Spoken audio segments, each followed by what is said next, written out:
Hello everyone. तो आज की इस वीडियो में हम लोग मटेरियल साइंस एंड इंजीनियरिंग, जो कि आपकी मैकेनिकल इंजीनियरिंग का एक बेसिक और फंडामेंटल सब्जेक्ट है। तो हम लोग अपने सब्जेक्ट के सिलेबस को डिटेल में देखेंगे। सबसे पहले बात हम कोर्स ऑब्जेक्टिव का करते हैं। इसमें आपका जो सबसे फर्स्ट कोर्स ऑब्जेक्टिव है, that is to understand crystal structures and atomic bonds. यहाँ पे आपको क्रिस्टल स्ट्रक्चर के टाइप्स, एटॉमिक बॉन्ड्स, इसके बारे में स्टडी करना है। Your second course objective is to understand the properties of different types of ferrous metals and their alloys. यहाँ पे हम लोग को फेरस मेटल्स, उसका क्या प्रॉपर्टी होता है, और फेरस मेटल्स के कौन कौन से एलॉय होते हैं, उसका स्टडी करना है। Your third course objective is to understand the properties of different types of non-ferrous metals and their alloys। यहाँ पे हम लोग को नॉन फेरस मेटल्स और उसके एलॉय के बारे में स्टडी करना है। Your fourth course objective is understand various metallic failure and acquire the knowledge of testing of materials. जैसे आप कोई भी कंपोनेंट को डिजाइन करते हैं, उसमें किस किस तरह के फेल्योर आ सकते हैं। किसी भी कंपोनेंट को यूज करने से पहले सर्टेन टेस्ट परफॉर्म करना होता है, इसमें destructive test, non destructive test, इसके बारे में हम लोग यहाँ पे स्टडी करेंगे। आपका लास्ट कोर्स ऑब्जेक्टिव है to understand the concept of corrosion and its prevention. यहाँ पे हम लोग कोरोजन का क्या इफेक्ट होता है, कोरोजन को कैसे प्रिवेंट कर सकते हैं, इसके बारे में स्टडी करेंगे। तो आई थिंक आप लोगों को कोर्स ऑब्जेक्टिव क्लियर हो गया होगा। इसके बाद हम लोग अपने कंटेंट्स पे मूव करते हैं। तो सबसे पहले हम देखेंगे कि आपको इस सब्जेक्ट में टोटल 5 यूनिट्स पढ़ना है। Unit 1, 2, 3, 4 and 5। तो हम अपना बात सबसे पहले यूनिट 1 से स्टार्ट करते हैं। यूनिट 1 जो कि आपका क्रिस्टल स्ट्रक्चर एंड बॉन्ड्स है। यहाँ पे आपको कौन कौन से टॉपिक डिस्कस करने हैं। Your first topic is unit cell and space lattice. उसके बाद आपको क्रिस्टल सिस्टम के बारे में जानना है। टाइप्स ऑफ क्रिस्टल सिस्टम में 7 बेसिक क्रिस्टल सिस्टम के बारे में आपको स्टडी करना है। उसके बाद है crystal structure for metallic element. कौन कौन से क्रिस्टल स्ट्रक्चर होते हैं, जैसे एक है BCC, body centred cubic. Next one is FCC, face centred cubic, and HCP, hexagonal close packed. उसके बाद आप लोगों को कोऑर्डिनेशन नंबर के बारे में जानना है, वो भी सिंपल क्यूबिक के लिए, बॉडी सेंटर्ड क्यूबिक के लिए, फेस सेंटर्ड क्यूबिक के लिए। फिर आपको एटॉमिक रेडियस पढ़ना है, डिफिनीशन, एटॉमिक रेडियस का कैलकुलेशन सिंपल क्यूबिक के लिए, बीसीसी के लिए, फिर एफसीसी के लिए। उसके बाद का टॉपिक है एटॉमिक पैकिंग फैक्टर, जिसको आप एटॉमिक पैकिंग फ्रैक्शन भी बोलते हो, वो सिंपल क्यूबिक के लिए, बीसीसी के लिए, एफसीसी के लिए एंड एचसीपी के लिए। लास्ट में हम लोग को सिंपल प्रॉब्लम्स सॉल्व करने हैं on finding numbers of atom for a unit cell. के साथ आपका फर्स्ट सेक्शन 1.1 यहाँ पे कंप्लीट होगा, और हम लोग अब अपने नेक्स्ट सेक्शन 1.2 पे मूव करेंगे, जहाँ पे हम लोग को स्टडी करना है बॉन्ड्स इन सॉलिड्स। इसमें आपको सबसे पहले बॉन्ड्स को क्लासीफाई करना है, क्लासिफिकेशन ऑफ प्राइमरी और केमिकल बॉन्ड, सेकेंडरी और मॉलिक्यूलर बॉन्ड।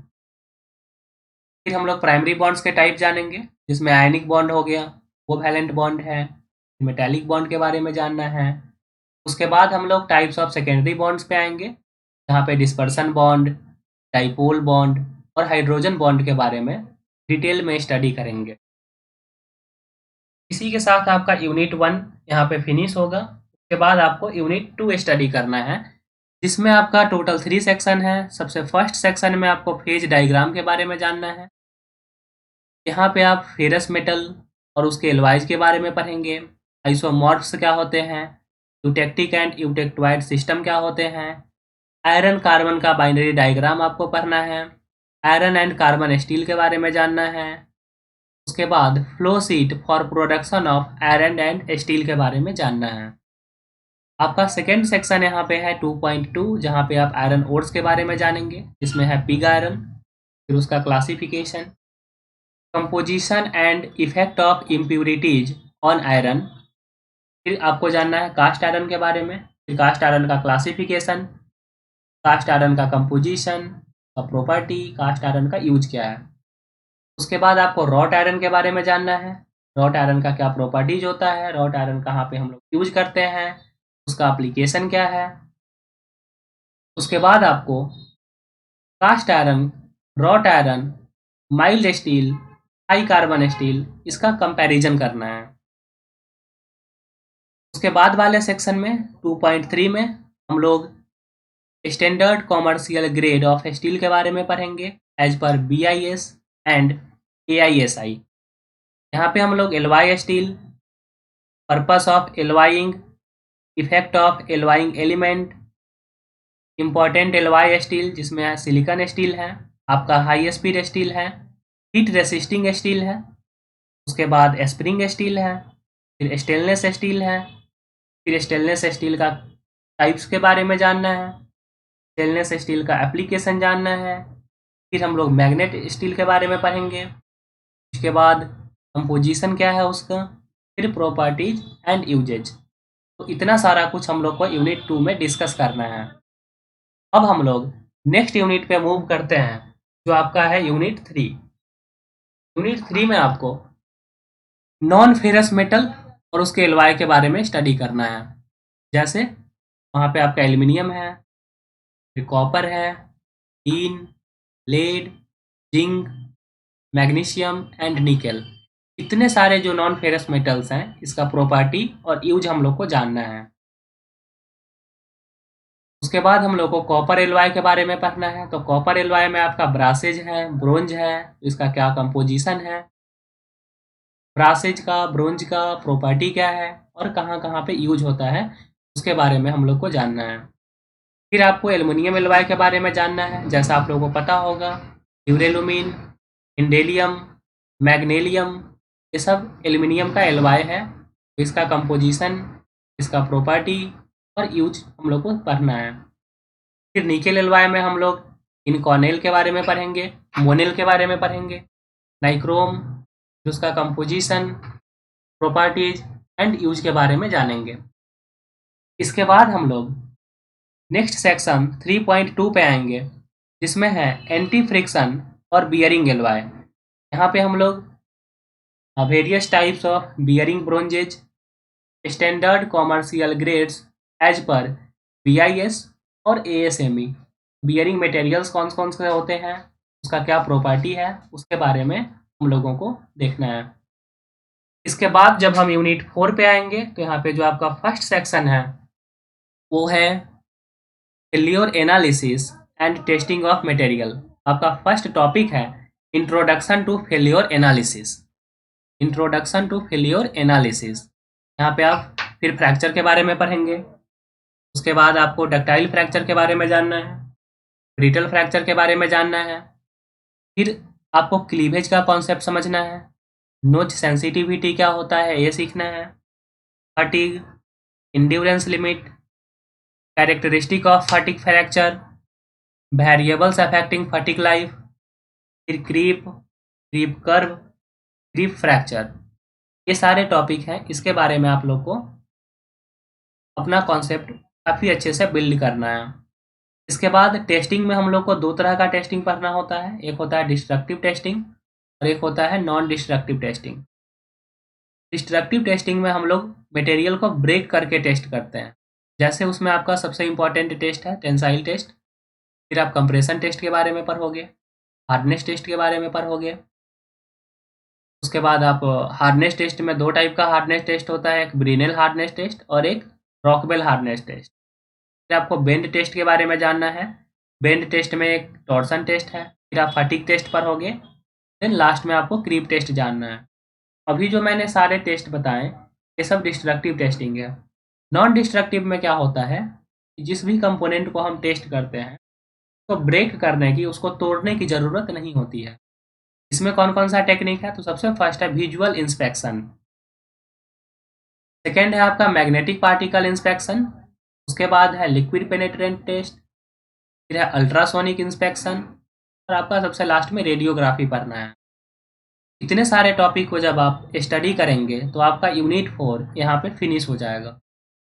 अब हम लोग अपने सब्जेक्ट के सबसे लास्ट यूनिट पे आते हैं, और यहाँ पे जो करना है आपको वो है कोरोजन एंड सरफेस इंजीनियरिंग। तो कोरोजन में हम लोग को जानना है कि किस नेचर का कोरोजन होता है, कोरोजन का कॉज क्या है, फिर हम लोग इलेक्ट्रोकेमिकल रिएक्शन के बारे में जानेंगे, फिर इलेक्ट्रोलाइट क्या होते हैं इसके बारे में सीखेंगे। उसके बाद कुछ फैक्टर्स होते हैं जो कोरोजन को अफेक्ट करते हैं। उस फैक्टर में हम लोग को जानना है इन्वायरमेंट का फैक्टर, मटेरियल का प्रॉपर्टी, फिजिकल कंडीशन। फिर हम लोग टाइप्स ऑफ कोरोजन में आएंगे, तो यहाँ पे है कोरोजन को कंट्रोल कैसे करेंगे, मटेरियल सिलेक्शन कैसे होता है, इन्वायरमेंट कंट्रोल एंड डिजाइन को देखेंगे। इसके बाद का जो यूनिट है वो है सरफेस इंजीनियरिंग प्रोसेस का, जहाँ पे आप पढ़ोगे कोटिंग के बारे में, सरफेस ट्रीटमेंट के बारे में, फिर cleaning and mechanical finishing of surfaces, फिर ऑर्गेनिक कोटिंग क्या होता है, कैसे करते हैं, कहाँ पे यूज होता है, इलेक्ट्रोप्लेटिंग के बारे में जानेंगे, स्पेशल मेटालिक प्लेटिंग के बारे में सीखेंगे, इलेक्ट्रोपॉलिशिंग एंड फोटो इचिंग के बारे में हम लोग स्टडी करेंगे। उसके बाद है कन्वर्जन कोटिंग, जहाँ पे oxide, phosphate and chromate coating के बारे में पढ़ना है। फिर है फिल्म कोटिंग, इन फिल्म कोटिंग, जहाँ पे पीवीडी और सीवीडी के बारे में हम लोग देखेंगे। आपका नेक्स्ट सेक्शन है 5.3, यहाँ पे आप सरफेस एनालिसिस करोगे, हार्ड फेसिंग के बारे में पढ़ोगे, थर्मल स्प्रेइंग क्या होते हैं उसको सीखोगे, हाई एनर्जी का प्रोसेस क्या होता है उसको जानेंगे हम लोग, प्रोसेस और मटेरियल सिलेक्शन के बारे में पढ़ेंगे, और सबसे लास्ट में pollution norms for treating effluents as per standard, इसके बारे में हम लोग जानेंगे। अभी तक आपने देखा यूनिट 1 से लेकर के यूनिट 5 तक में आप लोगों को कौन कौन से टॉपिक को स्टडी करना है। इससे आपका सिलेबस क्लियर हो गया होगा। और अब हम लोग बात करते हैं कि यहाँ पे बुक्स कौन से फॉलो कर लें। सिलेबस में आपको यहाँ पे कुछ बुक रेफर्स किए गए हैं, आप इसमें से कोई भी एक बुक ले सकते हो अपने रेफरेंस के लिए। क्लास में जो भी आपको करवाया जाएगा वो आपके एग्जाम पॉइंट ऑफ व्यू और कोई भी कॉम्पिटिटिव पॉइंट के व्यू से वो काफ़ी सफिशियंट होगा, आप उसको प्रॉपरली फॉलो कर सकते हो। उससे रिलेटेड जो कुछ भी डाउट होगा आप मुझसे डिस्कस कर सकते हो। तो मिलते हैं फिर नेक्स्ट वीडियो में, जहाँ पे हम लोग यूनिट 1 से अपने स्टडी को कंटिन्यू करेंगे, और यूनिट 1 में जो भी टॉपिक मेंशन है उसका कॉन्सेप्ट हम लोग बिल्ड करेंगे। इसी के साथ थैंक यू सो मच।